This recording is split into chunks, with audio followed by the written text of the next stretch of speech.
ہم جس کو مسیح موعود مانتے ہیں، ہم تو کہتے ہیں قرآن سے تلاوت کی، خدا نے اس کے معنی سمجھائے، ان معنوں میں آپ مہدی ہوئے، لیکن کوئی احمدی یہ نہیں کہتا کہ ساری کی ساری شریعت اثر نو آپ پر نازل ہوئی۔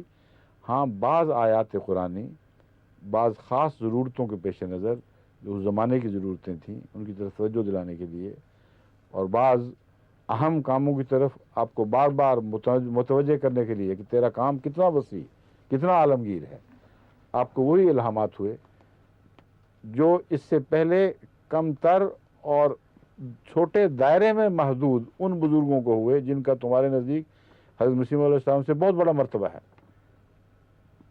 ان کو جھوٹا قرار دینے میں ایک دلیل یہ بنا لی ہے، تو ان کو بھی پھر جھوٹا کہو۔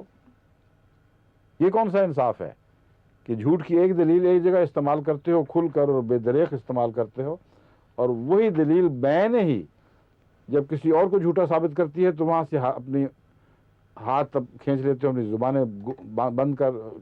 زبانیں بند کر لیتے ہو، گونگے اور بہروں کی طرح دیکھتے ہو ان حالات کو اور خاموش رہتے ہو۔ کوئی کسی کی مجال نہیں ہے کہ ان بزرگوں کے خلاف آواز بلند کرے۔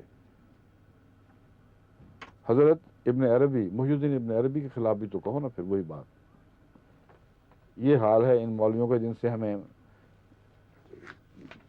نپٹنے کے لیے ایک مجبوری درپیش ہے، ورنہ دل نہیں چاہتا ان کی باتیں اس طرح کرنے کو۔ انہوں نے اتنا زیادہ پاکستان کے بیچارے سادہ لو عوام کو، بلکہ تعلیم یافتہ لوگوں کو اتنا زیادہ بدزن کر دیا ہے احمدیت کے خلاف کہ اگر وہ احمدیوں سے شرافت سے ملتے ہیں تو ان کی شرافت ہے یا ایمان کی کمزوری مولویوں کے نزدیک، اور مولویوں کے نزدیک تو ایمان کی کمزوری ہی ہے۔ وہ کہتے ہیں ہم نے اتنا گند اٹھالا، ایسا ان کو کافر و مرتد قرار دیا، ایسا مردود کہتے رہے، لیکن پاکستان کے عوام ابھی بھی وہ چودھری شاہ نواز کی فیکٹری کے بنے ہوئے مشروب پیتے ہیں، کہتے ہیں شیزان۔ وہ کہتے ہیں شیزان پیتے ہیں تو ان کا سارا ظاہر باطن حرام نہیں ہو جاتا؟ اور مجھے یقین ہے کئی لوگ گواہ ہوں گے اگر ان میں صداقت تو بھیجیں کہ بے شمار مولوی شراب گرمیوں میں شیزان کی بوتلیں پیتے ہوں گے لطف اٹھا کے۔ تو یہ ہو کیا رہا ہے؟ ان مولویوں کا یہ حال ہے جن احمدیوں پر یہ فتوے ہیں، وہی باتیں جب ان کے بزرگ کہتے ہیں تو اس وقت بالکل گونگے بہرے ہو کر بیٹھ جاتے ہیں۔ ان سب بزرگوں کے ماننے والوں کی کارخانے بند کراؤ نا، ان کے خلاف بھی مہمات چلاؤ۔ کوکا کولا کی اور بھی فیکٹریاں وہاں موجود ہیں۔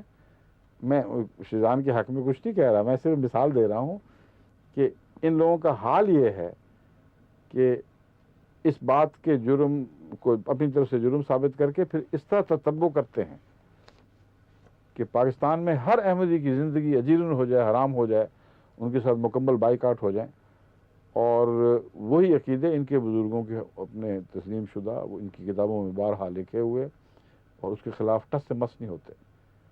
بس ثابت یہ ہوا کہ یہ جو غلط فہمیاں پھیلا رہے ہیں عوام الناس میں بھی اور بزرگوں شرفاء میں، تعلیم یافتہ لوگوں میں، یہ سب ظلم ہے، اور اس ظلم کے نتیجے میں یہ جو تحریکات ہیں بائیکاٹ کی، ظلم و ستم کی، یہ جاری ہوتی ہیں۔ یہ الگ بات ہے کہ جو مسلمان ان کی باتیں مانتے نہیں، دل ان کا گواہی دیتا ہے کہ یہ جھوٹے ہیں، وہ کچھ پرواہ نہیں کرتے، شیطان پھر بھی چلتا ہی ہے۔ لیکن یہ تو اللہ کا فضل ہے ان بیچاروں پر، اور جہاں تک ان کی کوشش کا تعلق ہے، یہ بغض و عناد کی فضا پھیلائی گئی ہے۔ جو ان کی باتیں مانے اس کا کیسے دل چاہے گا کہ احمدی سے ملے، لیک سے لیک کرے، ان سے مسافے کرے؟ مگر ان سب کا اندر یہی حال ہے۔ ہمارے پاس بہت گواہیاں اس بات کی ہیں۔ کہتے ہیں یہ تو ہمارا کاروبار ہے، مجبوری ہے، چھوڑو پرے ان باتوں کو۔ اور پھر بعض ایسے ہیں جنہوں نے احمدی اتباع کے دست شفقت سے فیض اٹھاتے ہوئے دم توڑا ہے۔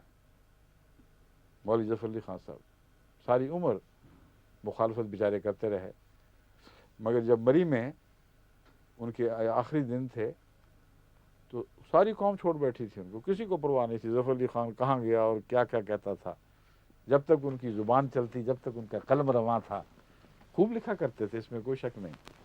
ان کے بعض اشعار ادبی لحاظ سے بہت اچھے ہیں، خواہ جماعت کے خلاف ظلم کے لحاظ سے کیسے بھی ہوں، مگر ادبی نقطۂ نگاہ سے جس طرح علامہ اقبال کو بھی خدا نے ایک خاص فصاحت اور قادر الکلامی عطا فرمائی تھی، ان کی زبان بڑی شستہ اور بہت ہی ٹکسالی کی زبان تھی، لیکن جب تک وہ زبان چلتی رہی، جب تک اس قلم کے وہ قلم گل کترتا رہا، اس وقت تک تو واہ واہ واہ واہ ہوتی رہی۔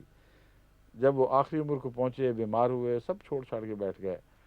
حضرت مسلم موعود خود بیمار تھے، مری میں بھی ان دنوں تھا، تو ان کو اطلاع ملی کہ مولوی ظفر علی خان صاحب کی تو بیچارے کی یہ حالت ہے، کیونکہ بعض ہمارے مربیان یا جامعہ کے طالب علم یہ معلوم کر کے بیمار ہیں، ان سے آخری دنوں میں ملنے کے لیے گئے تھے۔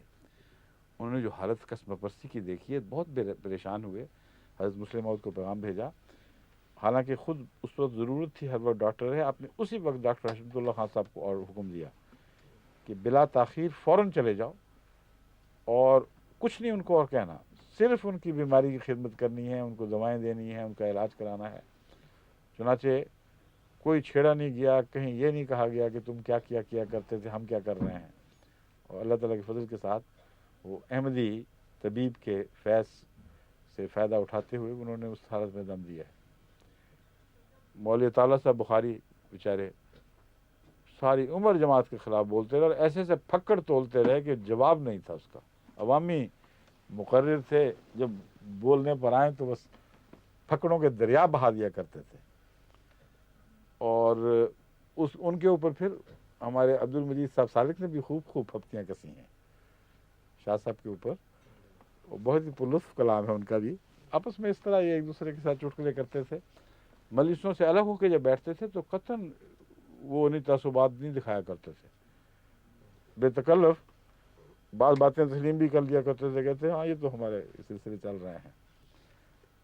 یہ جب آخری بیماری تک پہنچے ہیں تو مولوی ہمارے غلام باری صاحب سیف مرحوم مغفور، یہ شاید جامعہ کے کچھ اور طالب علم لے کے گئے تھے ساتھ یا اکیلے ہی گئے تھے، بہرحال یہ تو گئے تھے یقیناً۔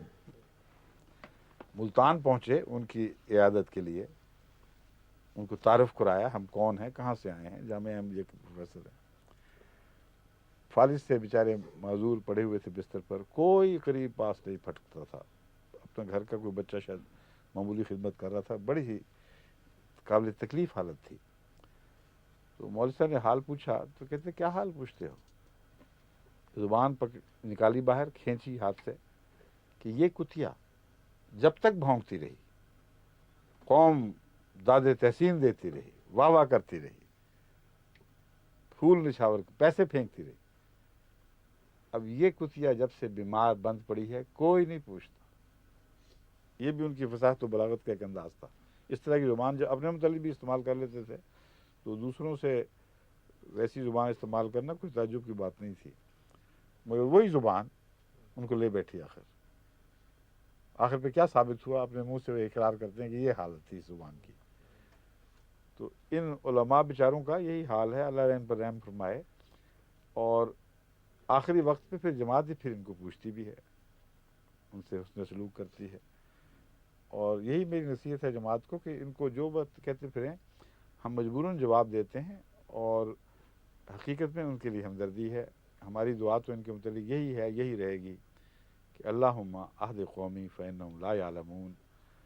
بعض پاکستانی جب یہ دعا سنتے ہیں میرے منہ سے، جو محمد صلی اللہ علیہ وسلم کی دعا ہے، تو بہت پریشان ہوتے ہیں کہ آپ کو پتہ نہیں ہمیں ان پہ انہوں نے کتنے دکھ دیے ہیں۔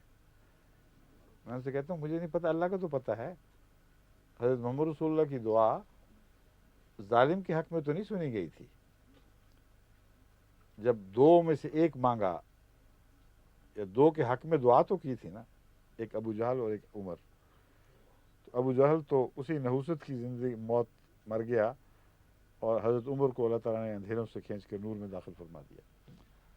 تو یہ بیوقوفی ہے لوگوں کی، جو یہ سمجھتے ہیں کہ اچھی دعا کر دو گے تو مارے جاؤ گے، اپنے ہاتھ کاٹ بیٹھو گے۔ جو سارے ظالم، صفاق، ظلم کے گناہ گار اور جھوٹ بولنے والے، افترا کرنے والے مولوی ہیں، یہ سارے تمہاری دعا سے اچانک بخشے جائیں گے تو ہم کیا کریں گے، ہمارے ہاتھ کیا آئے گا۔ یہ بچگانہ خیال ہے۔ اگر حوصلہ دل کا بلند کرو گے اور دعا کرو گے تو عالم الغیب سے دعا کر رہے ہو،